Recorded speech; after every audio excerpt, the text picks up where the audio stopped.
আধার card আপডেটের শেষ তারিখ ঘোষণা করে দিল ইউআইডিআর। এই শেষ তারিখের মধ্যে আপনাদের সবাইকে আধার কার্ড আপডেট করতে হবে, না হলে ভবিষ্যতে বিভিন্ন ধরনের সমস্যার সম্মুখীন হতে হবে।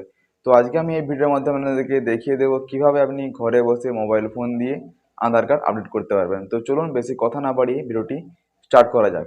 তার আগে আমাদের কাছে একটা ছোট্ট রিকোয়েস্ট, চ্যানেলে নতুন হতে গেলে চ্যানেলটিকে সাবস্ক্রাইব করে পাশে বেল আইকনটি প্রেস করে রাখুন, যাতে নতুন নতুন ভিডিও আপনার কাছে সবার আগে পৌঁছে যায়। তো চলুন ভিডিওটি স্টার্ট করা যাক। সবার প্রথমে আপনাকে গুগল ব্রাউজারে চলে আসতে হবে। আসার পর আপনাকে মাই আধার লগ ইন লিখে সার্চ বক্সে সার্চ করতে হবে। সার্চ করার পর আপনার সামনে এরকম একটি ইন্টারফেস খুলে যাবে। আপনি প্রথম অপশানে দেখতে পাবেন আধার কার্ডের যে গভর্নমেন্ট অফিসিয়াল ওয়েবসাইট, আপনাকে ওর উপর একবার ক্লিক করতে হবে। আপনি ওটা ক্লিক করার পর আপনার সামনে এরকম একটি পেজ খুলে যাবে। খোলার পর এখানে দেখতে পাবেন একটি কাটা চিহ্ন আছে, আমরা ওর উপরে ক্লিক করে ওটাকে কেটে দেবো। তার আগে আপনাদেরকে বলে রাখি, এই ওয়েবসাইটের লিঙ্ক আমি ডিসক্রিপশনে দিয়ে রেখেছি, আপনারা ওখান থেকে ক্লিক করে এই পেজে সরাসরি আসতে পারবেন। আসার পর আপনাকে দেখুন এখানে লগ ইন যে অপশানটি আছে, আপনাদেরকে ওখানে ক্লিক করতে হবে। ক্লিক করার পর আপনার সামনে এরকম একটি পেজ খুলে যাবে। পেজ খুলে যাওয়ার পর দেখুন এখানে আধার কার্ডের যে নাম্বারটি রয়েছে আপনার, ওই আধার নাম্বারটি এখানে আপনাকে লিখতে হবে। লেখার পর এখানে দেখুন একটা ক্যাপচার কোড দেখাচ্ছে, এই ক্যাপচার কোডটি আপনাকে এখানে হুবহু লিখে দিতে হবে। লেখার পর এই লগ ইন উইথ ওটিপি যে অপশানটি আছে ওইটি জ্বলে উঠবে, ওইটির উপর আপনাকে একবার ক্লিক করতে হবে। যখনই ক্লিক করবেন, ক্লিক করার পর আধার কার্ডের সঙ্গে আপনার মোবাইল যে নাম্বারটি লিঙ্ক আছে সেই মোবাইল নম্বরে একটি ওটিপি যাবে। ওটিপি যাওয়ার পর আপনি আধার কার্ডে লগ ইন হয়ে যাবেন। চলুন আমি লগ ইন করে আপনাকে দেখিয়ে দিচ্ছি। আমি যখন লগ ইন করবেন, লগ ইন করার পর আপনার সামনে এরকম একটি পেজ খুলে যাবে। খুলে যাওয়ার পর দেখুন কাটা চিহ্ন আছে একটি, ওই কাটা চিহ্নের উপরে ক্লিক করে এটিকে আমরা আবার কেটে দেবো। কেটে দেওয়ার পর আপনাকে একটু নিচের দিকে আসতে হবে। আসার পর এখানে দেখুন লেখা আছে ডকুমেন্ট আপডেট, আপনাকে এই অপশানটির উপর ক্লিক করতে হবে। ক্লিক করার পর আপনার সামনে এরকম একটি পেজ খুলে যাবে। আপনি এখানে দেখতে পাবেন এখানে লেখা আছে দেখুন 14/6/2026, এই দিনের মধ্যে আপনাকে আপনার যে আধার কার্ডটি আছে ওটি আপডেট করে নিতে হবে। আপডেট করার জন্য আপনাকে কী করতে হবে, এখানে দেখুন নেক্সট অপশান একটা দিয়ে দিয়েছে, আপনাকে ওর উপর একবার ক্লিক করতে হবে। ক্লিক করার পর আপনার সামনে এরকম একটি আরও পেজ খুলে যাবে।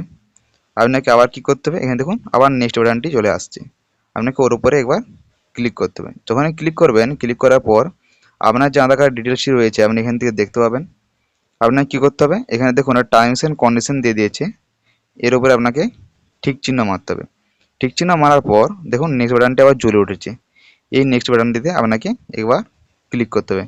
ক্লিক করার পর আপনি দেখবেন আপনার সামনে এরকম একটি পেজ ওপেন হয়ে যাবে।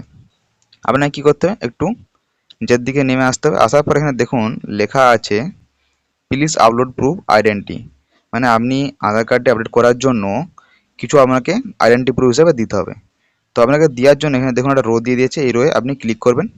ক্লিক করার পর আপনার সামনে এরকম একটা লিস্ট চলে আসবে, এখান থেকে আপনার কাছে যেটা আছে আপনি এখান থেকে দিয়ে দেবেন।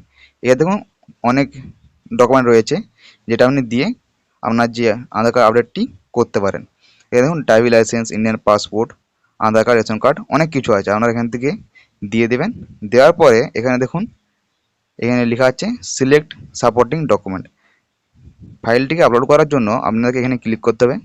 ক্লিক করার পর ওটি আপলোড করে দিতে হবে। যখন এটা আপলোড সঠিকভাবে হয়ে যাবে, এখানে এই লাইনটাতে 100% আপনাকে দেখিয়ে দিবে, ঠিক আছে। তো আর এই ফাইলটি আপলোড করার জন্য কত কেবির মধ্যে এই ফাইলটি চাই বা কত এমবির মধ্যে এই ফাইলটি চাই, চলুন সেটা আগে আপনাকে বলে দিই। একটু উপরের দিকে আসেন, উপরের দিকে আসার পর এখানে দেখতে পাবেন লেখা আছে ডকুমেন্ট সাইজ, মানে আপনি যে ডকুমেন্টটি আপলোড করবেন সেটি 2 এমবির মধ্যে চাই, এবং ওই ডকুমেন্টটি জেপিইজি, পিএনজি অ্যান্ড পিডিএফ, এই 3টি ফাইলের মধ্যে যে কোনো একটি ফাইল আপনার থাকলেই হচ্ছে। তারপর আপনাকে নিচের দিকে আবারও আসতে হবে। আসার পর দেখুন আবার দ্বিতীয় অপশান এখানে দিয়ে দিয়েছে please upload proof and address, আপনার অ্যাড্রেসটির জন্য এখানে একটি ফাইল আপলোড করতে হবে। আপনাকে কি করতে হবে, এখানে এই রোতে আবার ক্লিক করতে হবে। ক্লিক করার পর আপনার সামনে সেরকম একটা ফাইল খুলে যাবে। আপনি এখান থেকে আপনার কাছে যে ডকুমেন্টটি আছে আপনি এখান থেকে চুজ করে নেবেন। চুজ করে নেওয়ার পর এখান থেকে সেই ফাইলটিকে আপলোড করে দেবেন। আর ওই ফাইলের যে সাইজ, ওই প্রথমে যেটা বললাম একই সাইজ চাই, ওর থেকে বেশি হলে কিন্তু আপনি আপলোড করতে পারবেন না। আপলোড যখনই করে দেবেন, করার পর এখানে 100% আমাকে আবারও দেখিয়ে দেবে।